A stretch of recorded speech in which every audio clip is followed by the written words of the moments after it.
کتێبەکەی من باسیەوە ناکا کە منداڵەکان لە برسیا دەمرن. زانیارێکی تەنانەت سەرەتاش بە خوێندکارەکان نابەخشێ. ئەما یەکێ غیرەتی گوێ سەیر ئەم کتابە بکات لە ئەنفالەکە خراوترە. خۆزگایە من وەزیری تەریبە بووم وایە. کتێبەکان چێ نووسین؟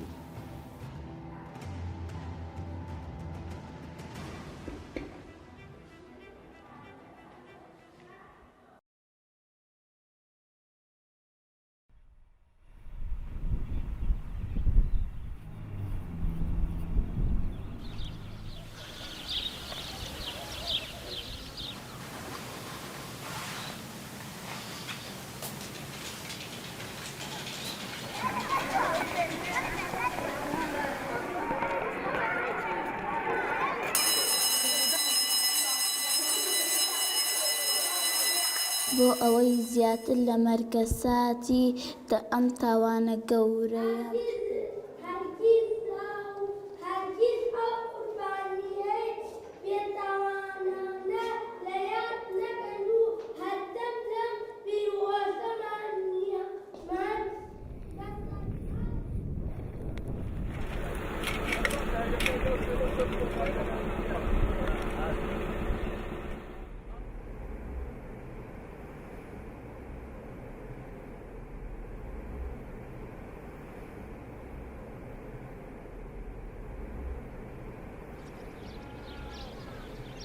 لە گوندی ئۆمەربل چەند کیلۆمەترێک دوور لە قەزای کفری منداڵەکان ڕۆژانە دەچنە قوتابخانە و وانە دەخوێنن. ئەو چیرۆکەی لە ماڵەوە لە داپیرە و باپیرەیانەوە دەیبیستن. چەند هەنگاوێک دوورە لەو چیرۆکەی کتێبەکان بۆیان دەیگەڕێتەوە. بەڵام هێشتا کتێبەکان فێری نەکردوون لە گوندەکەی ئەوان چارەکە سەدەیەک لەمەوبەر چی ڕوویدا. ئێمەی سە حاڵێن وامان لاتە ئێمە و ئەگەر ئەو ڕیشسپیانە و ئەو پیرەژنە پەکەوتانە نەمێنێت ئەوان خەریگەونە قوتابخانە بوونەوەکان ئێمە. ئێمە حەقە مامۆستاکامان دەست پێ بکەن. یعنی وشەی جوانیان پێنیشاندن باز ئەنفالیان بۆ بکەن کە ئەنفال چۆن بووی چۆن کریا لەکوێ سجن بوون لەکوێ زنجە چاڵ کریان لەکوێ ئەشکەندە و ئازار دریان دەست پێ بکەین لە مەکتەبەکان و دەست پێ بکەین. ینی مەکتەب قوتابخانەیەتر هەموو شتێوتت قوتابخانە هەموو شتێکە گرێت و ینی سە بەیانیەوە من بۆ نمونە من لای مناڵەکانم باز مامەگانیان بۆ ئەەکەم باز ئەنفالیان بۆ ئەەکەم باز کە سوکارەکەی دێی ئۆمەربلیان بۆ ئەەکەم بەس ئایا من لەوانەیە نەمێنم بەیانیەتە منیش نامێنم منەوە باوکم من خۆم شەمرم. هەوا لەنگرمتی کاگەڕە و بریامانتەوە ئیتە من دڵم پڕ بوو لە دڵی خۆمە ینی ئەموو باغی لە بخەم بەری خۆم بتوانم شتێ بکەم هەوارم لێ بەرز نەبووە.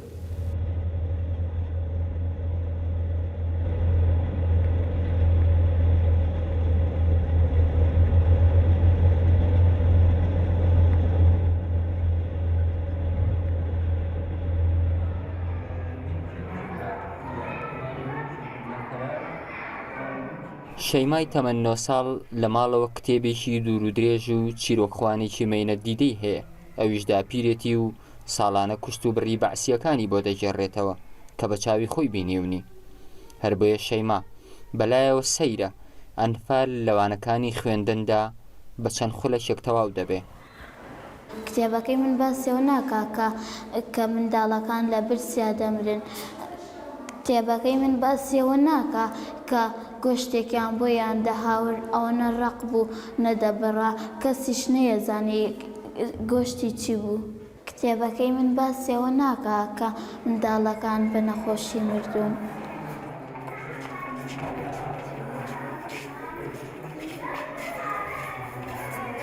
کۆپتەری هات بەردەم قافڵەکەمانی گرت گەڕانمانیانەوە وتیان وەڵایە ئەوە بۆ ئەوە ئەتانیان برد ڕەمیتان بکەن. ئەوە ئەو شەوە لەورە بیمانەوە برسێتی ماینەوە بەیانی بارمانیان کرد بردمانیان بۆ تۆبزاوە. کاتێ ڕۆیمان لە تۆبزاوە قیژەی مناڵە خەڵک بارەکەن کاتێ ڕۆیمان سەیرەکەن پشتیوان گەنج و کەلپەل گەنج و گشتی ئاوا کەڵەکە کریا لەناو وەرفەکانە. کتێبەکان بە زمانێکی جیاواز لەوەی کە مناڵی ئێمە لە هەر قۆناغە پێویستی پێ بوو نووسران کتێبەکان بوونە قوربانی ململانێ ئایدۆلۆژیەکانی ئەحزابی سیاسی لەم هەرێمە پشکۆلەیە بۆیە کتێبەکانیش وەک ئەو نەوەیی کە تۆ چاوەڕێ دەکرد ئەبێ دروست بێ و بەشێک بێ لە وزەی دروستکەری بناغەی دەوڵەت کتێبەکانیش قڕکران لەو مەسافەیەدا. جووەکان کە کارەساتی یاخود جینۆسایدی هۆڵۆکۆستیان بەسەرا بۆ توانیان بیژۆزنەوە ناودەق یا مەسەل ئایا پەیوەندی بەوە هەیە ئەوان چەند ملیۆنێک بوون کە خرانە ناوفڕنەکانە و سووتێنران ئێمە لە بەروی 1970 و ئەمانە پەیوەندی بە کەموزیایی ژمارەوە نییە لە یەک کەسەوە بیگرێت تا مەلاین گرفتەکە ئەوەیە ئینسانێکە کوژێت ژیانی کەسێک لەسەر خەریتی ژیانە سڕێتەوە. بەڵام پەیوەندی بەوە هەیە مەسەلە بۆ نمونە ئێمە لە لای ئێمە جیاوازەکە ئەوەیە لە لای ئێمە نەمانتوانیوە لە ناو مێژووە کوتم بێنی ناودەق پاشتر زیاتر دەوری گێڕەڕەوەمان بینیوە لە ناودەقا. ساڵنامەی کورد پڕە لە وێستگەی بە ئازار و سەرکوتکردن لەلایەن نەتەوە سەردەستەکانەوە بەڵام بە بڕوای مێژووناسان هەڵمەتی قڕکردنی کوردان لە شاڵاوی ئەنفالی گەرمیان و بارزانیەکان و کیمیابارانکردنی هەڵەبجەدا بە سوێترینیانن. ڕستمە کۆڵانێک لە کۆڵانەکە ئەوەنە جەنازە کەوتە بوو نیوەی زین و نیوەی هاوارێکرد نیوەی قاچی قرتا بوو خوێنیان نەما بوو هاواریان کردە منش چی بکەم هیچم پێ نەکرا خۆم تاقوتە نییە هاواریان ئەیاناسیم کاگڕۆ فریامان کەوە ئێمە نەسارم پێ بوو وە نەحیچم پێ بوو ئەوان یەک و دوان نووسیان و دە و پانزە بیست نەبوون وەکو ئاماژەی پێگا لە ڕسمەکانە ئەو کۆمەڵە خەڵکە بە یەک نەفەر هیچی پێ ناکەی ئەبێ چی بخە بگرێت هاوار بکە حەز دەربڕێت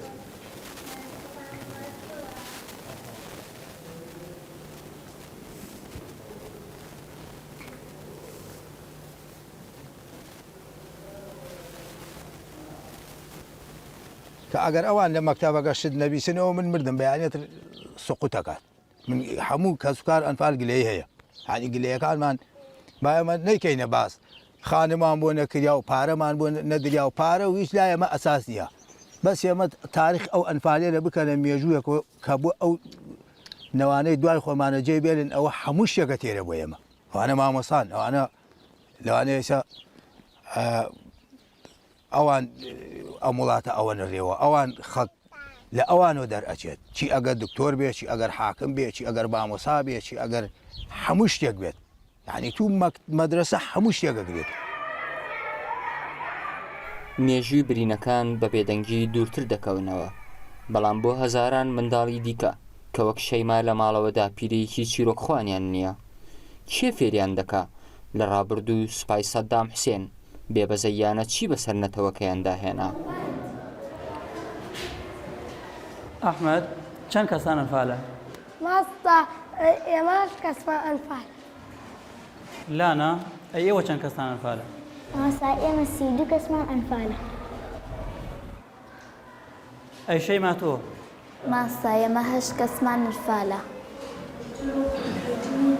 زانیارێکی تەنانەت سەرەتاش بە خوێندکارەکان نابەخشێ کە لە ئێستا زۆربەی خوێندکارەکان کە سوکاری نزیکیان لە پرۆسەکە تیا چووە چجا ئەوەی کە بۆ چەند جیلێکی تر و بۆ چەندنەوەیەکی تر ئەبێ زانیارێک ببەخشێ کە پێم وایە وەکو پێویست نییە چونکە لە زۆربەی وڵاتەکانە ئەبینین کە کارەساتێک تەنانەت ناگە بە نیوەی کارەساتی ئەنفال و گەورەی کارەساتی ئەنفال ئەکرێ بە پرۆگرامێک و ئەکرێ بە بابەتێکی سەرەکی لە خوێندراکانە. وانەی یەکەم لە هەموو قوتابخانەکانیان چەند وانەیەک تایبەت بکەن بەو بۆنەیەوە لە یادەکانی مانجی 3 مانجی 4 ئەنی دەکرێت بەڕاستی زیاتر گرنگی پێ بدەین. ئاماژەکردن بە جینۆساید بەو مێژووی میلەتی خۆمان هەیە بەڵام پێویستە زیاتر دەوڵەمەندی بکەین و زیاتر بە چاوڕوونی بۆ قوتابیان دروست بکەین. من نانکم ماوە، چوار مێمکم ماوە، دادایەکم هەیە، بەڵام هیچیان وەکو نانکم باسی ئینفالم بەخۆشی بۆ ناکەن. لەبەرەوەی نانکم دامانە ناڵای خۆیان باسی ئینفالمان بۆکە، دادام وا ناکاتە بۆمانە.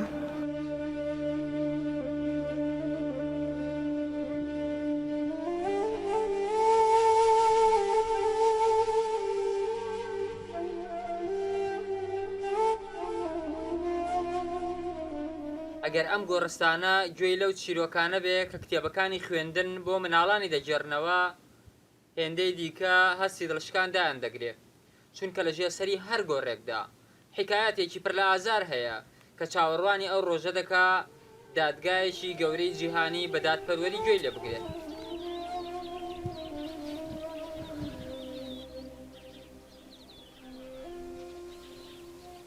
زیاتر لە چارەکە سەدەیە کە کورد چاوەڕوانی گەڕانەوەی ئێسقانەکانی دەکات، بەڵام وەک پیاوێکی گەرمیانی دەیگوت کارە سات ئەوەیە نەوەکانی داهاتوو نەزانن چیرۆکی ئەو ئێسک و پرووسکانە چییە کە ساڵانی داهاتوو بە قافڵە دەگەڕێنەوە بۆ نیشتیمان.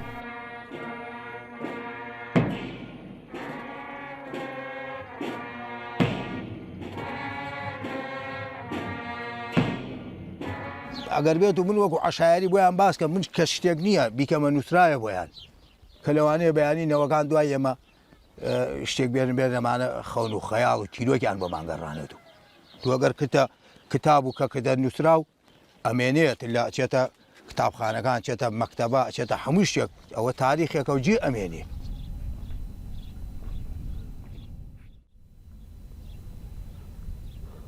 حکایەتی زۆر و حکایەت خوانی کەم. ئەوە هێشتا نیگەرانی قوربانیەکانە لە سەدەی 21دا.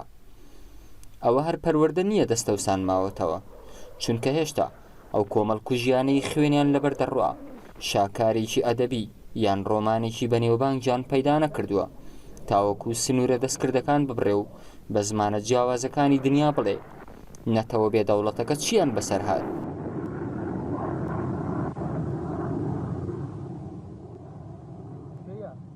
جیاوازێکە ئەوەیە لە لای ئێمە نەمانتوانیوە لە ناو مێژووە کوتم بێنی ناودەق پاشتر زیاتر دەوری گێڕەڕەوەمان بینیوە لە ناودەقا، ینی لە واقعات چۆن ڕوویدا و ئاوا گواسومانێتەوە. مەزجاری وا هەیە ئیدانی حاڵەتەکەمان کردو لە ناودەقێکە.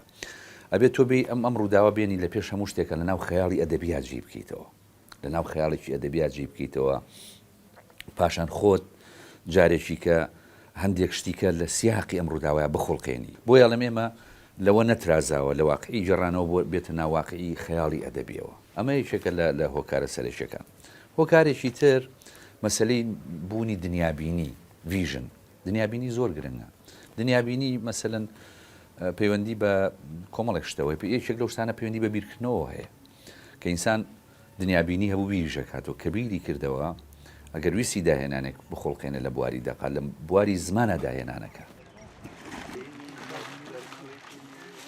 ئەم مێژووە ئەجێڕێەوە بۆ ئەوەی خەڵق هاان بدەیت ببێ بە ڕەگەسپەرست، ئەتەوێ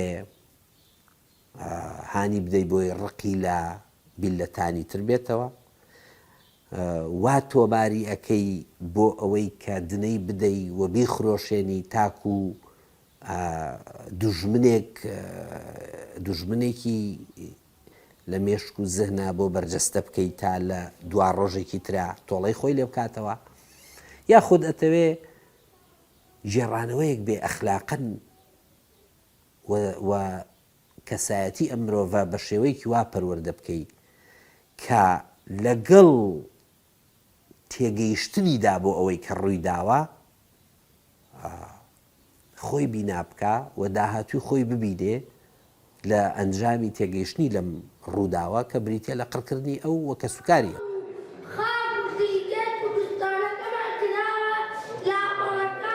لاپەڕەکانی مێژوو دنیا هەڵبدەینەوە هەرگیز تاوانی وا گەورە و بێوێنە نەکراوە کە بۆ کوشتن و قڕکردن بەبێ جیاوازی لە نێوان ساوا و مناڵ و لا و پیر لە پیا و ژن کە لەلایەن بەعسیە دەڕندەکان ئەنجام درا. دەستی وێرانکردن و خاکسووتانیان لە هیچ کەس و لە هیچ لایەک نەدەپارات. دەزانن ئەم تاوانە کەمیوێنەیە لە ژیان و ژینگەی ئەم نیشتیمانە بۆ کرا چونکە تاوانەکەمان هەر ئەوە بوو کە کوردین و خاکەکەشمان کوردستانە. دایەجان تو ئابم چیرۆکە ڕازیەبی؟ من هیچ کە ئەگەر ئەوەی غیرەت لە گیانێ بێ قەت پێ ڕزا ناوی، ئەوەی ئینسان بێ قەت پێ ڕزا ناوی. معقوڵە ئێمە ئیسلامین، ئێمە ئینسانین، ئەوە کێ پێ ڕزاوی ئەم تاوانە؟ سەیرەکەین زرمەتیە یەک پارچە ڕەمیەکەن عەرزەکە لە رزیاوە لە زرمە بڕوا بکەن، ئەمە خلاف نایەژم. منش تاومەدا بۆ لای ئەمەکەیان بۆ لای ئەوەکەیان کاتبەکانیان نامانیان ئەنووسە وایە بارمانکەن. ئەمە توخوا ئەم تەقە چییە بۆچی ئاوا خانەکان ئەلەرزیێتەوە؟ ئەیوتەوە هیچ نییە مزاهرەیە. منش ئەمە تخواجا کەسما لەسەر عەرزای سەبیۆرێ مزاهرە بکە لە ترس بەحسیە.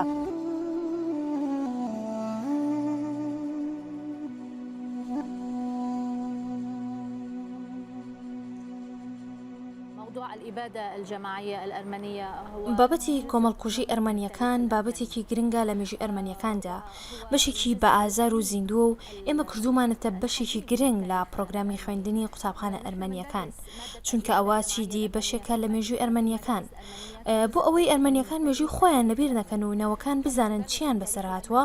ئێمە کۆمەڵکوژیەکەمان کردە بەشێکی گرنگی پرۆگرامەکانی خوێندن. لە نێو پرۆگرامەکانی خوێندندا زمان و ئاین و مێژووی ئەرمەنیەکان دەخوێنرێ. هەر کاتێک باسی پرۆگرامی قوتابخانە ئەرمەنیەکان بکەی، کۆمەڵکوژی ئەرمەنیەکان لەلایەن دەوڵەتی تورک و عوسمانیەکانەوە بەشێکە لەو پرۆگرامە. سەدەیەک بەسەر و کۆمەڵکوژێدا تێدا پەڕەیە. ئێستا بەهۆی ئەو پرۆگرامانەوە لە هەر کوێیەکی دنیا ئەرمەنیەک بژی دەزانێت چی بەسەر نەتەوەکەی داهاتووە. ئێمە نەوەی سێمین و وانەوەی چوارەمیش بەڕێوەیە. نەوەکان بە دوای یەکدادێن و هەرگیز ئەو کۆمەڵکوژیە لە بیر ناکەین. هەر ئەوەش تاکە ڕێگایە بۆ ئەوەی بتوانین ئەوانە لە بیرەوەریماندا بپارێزین. تەنیا لە قوتابخانە سەرەتاییەکاندا کۆمەڵکوژی ئەرمەنیەکان ناخوێنرێ، بەڵکو لە ناوەندی و زانکۆ و پەیمانگەکانیش دەخوێنرێ. و هەروەها ئەو کوشتارانەی بەسەر نەتەوەکانی دیکەش هاتوون دەخوێنرێن، وە کۆلۆکۆست و کۆمەڵکوژی ڕواندا و ئەوەی بەسەر کورد هاتووە لەگەڵ ئازاری نەتەوەکانی دیکە. بۆ مناڵەکانی ڕوون دەکەینەوە کە تەنیا ئەوانین ڕوبەڕووی کۆمەڵکوژی هاتوونەتەوە. و من بۆ خۆم لە یەکێک لە زانکۆکانی لوبنان وانە لەسەر کۆمەڵکوژی دەڵێمەوە.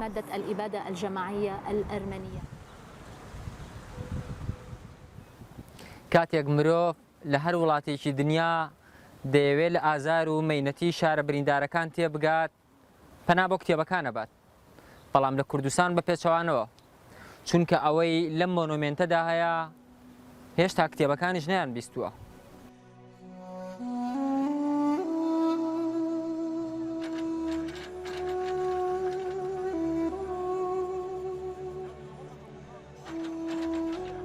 بۆ ساڵی 2016 گۆڕانکاریەکی گەورە بە شێوەیە گشتی لە پرۆگرامەکانی خوێندنی ئێمە دەکرێت. ئەوە یەکی. دووەم بەڕاستی بینین لە خوێندنەوە زۆر کاریگەری زیاترە بە نسبەت منداڵ. بۆ ئەم مەبەستە ئێمە تەکلیفی هەندێک لایانی پەیوەنددار و هەندێک هونەرمەندمان کردووە کە بە شێوەیەکی فلیم بە شێوەیەکی دۆکۆمنتاری ئەو تاریخە مەئساویەی یان ئەو تاریخە پڕ سەروەریەی میلەتی ئێمە بە قۆناغ ئیخراجی بکەن، دەرهێنانی بۆ بکەن، بۆ ئەوەی ئەمە بتوانین لە خوێندنگا و قوتابخانەکان بۆ قوتابیان پێشکەشی بکەین، نیشانی بدەین تا خوێندکار و قوتابی بە هیچ جۆرەك لە بیری نەکات. کە ئەوەی ئێستا قوتابی دەیبێنێت بە ئاسانی لە بیری ناکات. هەمومان ئەو کاتی منداڵ بووین ئەو شتانەی لە قۆناغی سەرەتایی بینیمانە تا ئێستاش لە مێشکمان کۆپی بووە و ناسڕێتەوە.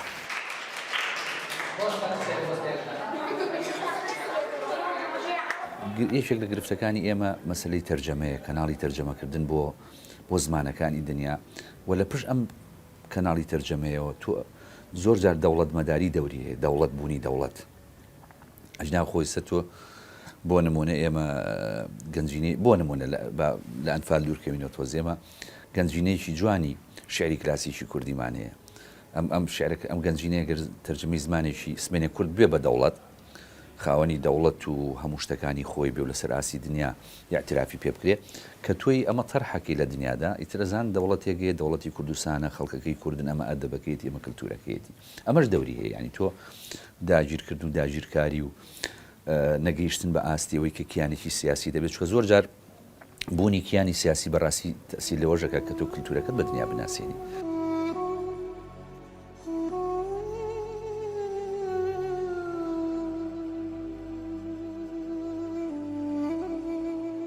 پڕکردنەوەی ئەم بۆشاییە لە غیابی زمانی قوربانیە زمانێک هات کە قسە لەسەر قڕکردن و جێنۆساید بکە، زمانێکی علمیە پشتبەستووە بە کۆمەڵێ میتۆدی جیاواز کە هەموویان ڕەواتیان هەیە لە ئاستی زانستی و ئەکادیمیا، هەندێکیان زۆر مبتەزلن، بەڵام ئەم زمانە نەیتوانی لە ئێستاشدا نەیتوانی بە دەقیقی نەیتوانی ئەو کێشە گەورەی کە تۆ لە ئێستادا هەستی پێەکەی، ئەویش بۆچی تا ئێستا منداڵەکان یاخود ئەو دژوازی و ناکۆچیە هەیە لە نێوان یادوەری قوربانی لەگەڵ ئەوەی کە مێژوو بۆی تۆمار کردووە.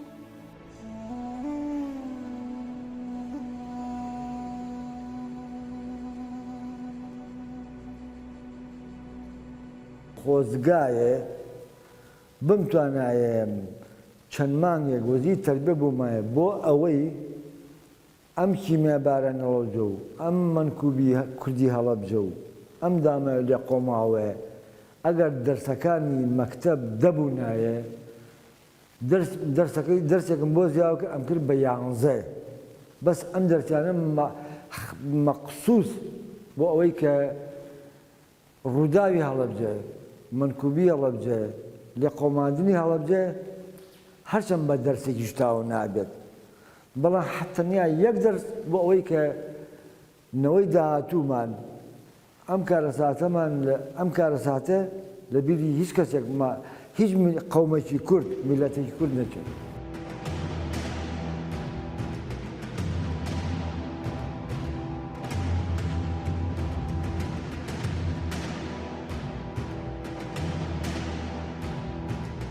ئەما یەک غیرەتی گوێ سەیر ئەم کتابە بکات لە ئەنفالەکە خراوترە، ئەوە تەواوەتی ڕوونی کەنەوە بۆ هەتایە بعد ئێش و ئازارەکەمان حاڵی بن، ئەوان بەس واکەن بەس بۆ ڕاتبەکەی خۆیان درۆکەن، ڕاست ناکەن، کورد نین، کەس کوردی نەگەرەکە درۆکەن، ئەمە گەری وەهاتی کرایکەن و ماڵ و مناڵ هەتایە بزانی. ئیتر ئەمە چییە؟ ئەمە چیە نووسانە بۆ مناڵ؟ ئەوان شوێن حکومت بەعسیان کردوێتەوە، حکومت بەعس ئێمەی ئومی بیمان ئەمان خۆنا، ئەیەوە ئەرز العرب للعرب وطن العرب للعرب، ئەوانیش ئەو دوو دێڕیانە نووسانە خەڵک نازانێت لەسەر چی نووسایانە.